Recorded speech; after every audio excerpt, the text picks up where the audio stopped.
casco de Dios. Nosotros los seres humanos, desde el principio de los tiempos y en todas las épocas y latitudes hemos buscado desesperadamente, acceder a experiencias místicas mediante la religión, los rezos, cantos, meditaciones, ayunos, o sustancias químicas que alteran el cerebro. Pero si al final al llegar hasta allí, resultara tan sencillo como activar magnéticamente la zona adecuada del cerebro, ¿es algo que te gustaría, cierto? Pues exactamente, eso es lo que pensó el neurocientífico canadiense Michael Persinger. Él fue el que inventó en los años 90 del siglo pasado, lo que vulgarmente se le ha llamado el casco de Dios, lo que no es otra cosa que simplemente un casco de motorista cubierto de circuitos e imanes cuyo objetivo es estimular el lóbulo temporal del usuario y así recrear la sensación de Dios, aunque las experiencias que dicen sentir el 80% de las personas que lo han probado, se extienden a una variada gama de presencias, incluyendo fantasmas, musas, extraterrestres y espíritus, o bien conexión telepática con otras personas. Las personas que tras un rato de estar con el casco enchufado y puesto en la cabeza, el 90% de los sujetos afirman experimentar una presencia extraña, algo especial, aunque el sujeto sea ateo, creyente, atleta o místico. Dependiendo de las creencias, el sujeto experimentará la presencia de Jesús o de algún otro ente sobrenatural según su cultura o religión. Incluso varios sujetos creyeron sentir la presencia del demonio.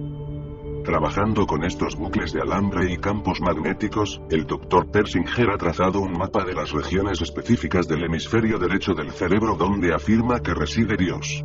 Independientemente de nuestra afiliación religiosa o de nuestro grado de creencia o incluso descreencia, nuestro cerebro reacciona de manera casi idéntica. El casco de Dios simplemente enciende la chispa en la parte del cerebro donde nacen esos pensamientos místicos y espirituales. Existe una teoría fundada de que el yo consciente surge de la interacción continua de las dos mitades derecha e izquierda del cerebro, y en los experimentos con este casco magnético, al parecer dicha comunicación se puede interrumpir o como mínimo alterar.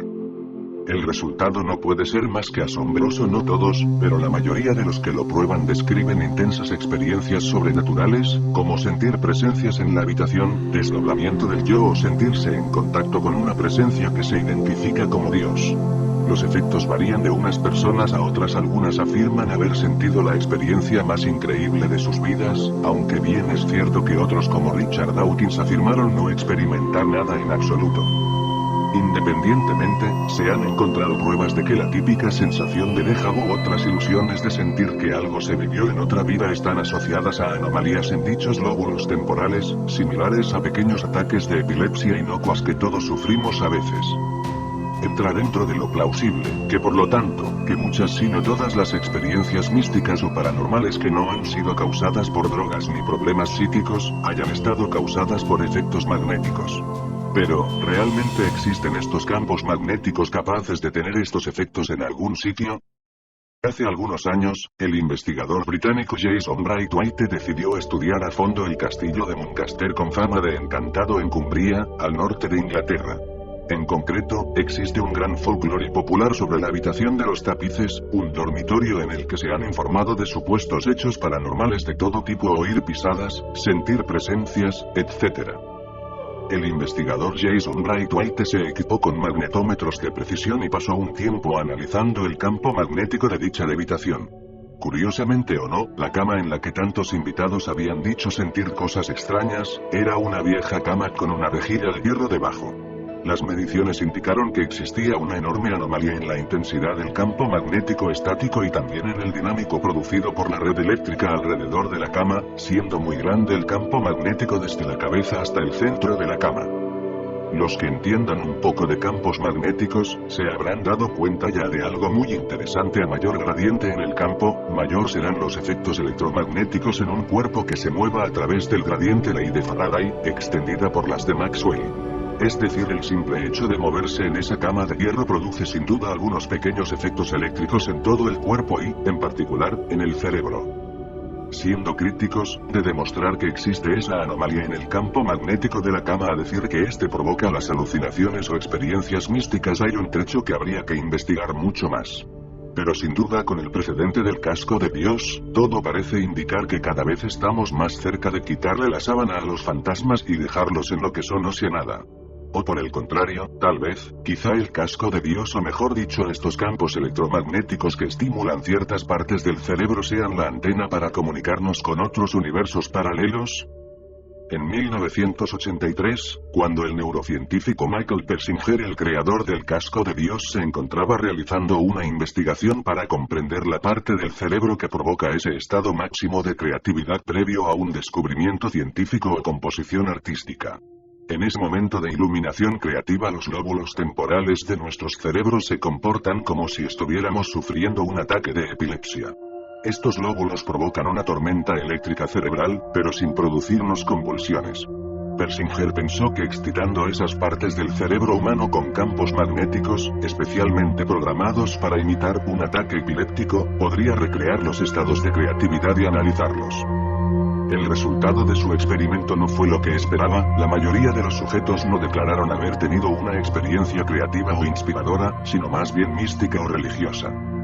Para llevar a cabo los experimentos, Michael Persinger modificó el casco de motociclista amarillo colocando en su interior pequeños dispositivos que emiten campos electromagnéticos de muy baja intensidad. El experimento consistía en invitar a un voluntario, de buena salud física y mental, a un ejercicio de relajación. Al voluntario se le pedía que entrase a un cuarto especialmente aislado acústicamente, que se sentara en una silla, que se pusiera el casco de motociclista amarillo, y que se relajara. Cuando el sujeto se encontraba sentado y con el casco puesto, uno de los ayudantes del Dr. Persinger cerraba la puerta y el sujeto quedaba solo en el cuarto. El neurocientífico Michael Persinger, desde el cuarto adyacente, enviaba campos electromagnéticos de baja intensidad, a través del casco, hacia el cerebro del sujeto. Después de cada sesión, los voluntarios contaban lo que habían experimentado. Las experiencias relatadas pueden alterar nuestra visión de las religiones, y sobre todo de aquello a lo que llamamos Dios. Uno de los experimentos del neurocientífico Michael Persinger fue televisado en el canal Science Channel, para uno de los capítulos de su serie documental Through the Wormhole, que en español significa a través del agujero de gusano. En este experimento grabado para el documental Through the Wormhole, una mujer de este experimento creyó que su madre se materializó enfrente de ella, otra sintió una presencia tan poderosa y tan benevolente que lloró cuando la presencia se desvaneció. Un periodista británico entendió que siempre había sido un monje tibetano. Una psicóloga sintió que alguien tocaba su pierna, la distorsionaba y la jalaba hacia la pared. Muchas personas declararon haber sentido la presencia de una entidad divina. Según Persinger, el 1% de los casi 1000 sujetos que usaron el casco, vieron a Dios y más del 80% experimentaron o sintieron una presencia, o la sensación de que alguien estaba de pie a su lado, la sensación de que hay algo más que lo que percibimos, la sensación de que existen infinitas posibilidades. Aquí un fragmento del diálogo sostenido entre el Dr. Persinger y una voluntaria, durante un experimento registrado para un documental del canal de televisión Science Channel. Dr. Persinger, ¿sentiste la presencia de algo? Voluntaria: sí, hay unas cosas alrededor de mí. Dr. Persinger, ¿puedes describirlas? Voluntaria: no, solo son cuerpos y nada, están ahí relajados. Dr. Persinger, ¿cuántos son los que están ahí relajados? Voluntaria: comienza a contar apuntado al aire con el dedo. Después de haber excitado las neuronas de casi 1000 personas, Persinger concluyó que una gran parte de los sujetos que se pusieron el casco de Dios calificaron la extraña presencia con el nombre que su cultura les inspiró: Jesús, la Virgen María, Mahoma o el Espíritu Santo. Algunos voluntarios simplemente identificaron la presencia con algún antepasado familiar. Mientras que muchos voluntarios agnósticos, aficionados del fenómeno ovni, se refirieron a su experiencia con el casco como si fuera una típica abducción extraterrestre. Lo cierto es que los trabajos de Persinger lo han convertido en el abanderado de un nuevo campo de estudio llamado neuroteología. Un intento por entender la religión como una consecuencia de nuestros procesos cerebrales. En lugar de que Dios haya creado a nuestros cerebros, quizás nuestros cerebros hayan creado a Dios.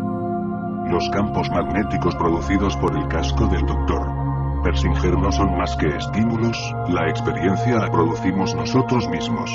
De acuerdo con las investigaciones de Michael Persinger, los seres humanos estamos predispuestos para producir experiencias de este tipo. Algunas personas son capaces de crear, por sí mismas, estos débiles y complejos campos electromagnéticos y otras son extremadamente sensibles a los campos electromagnéticos que nos rodean.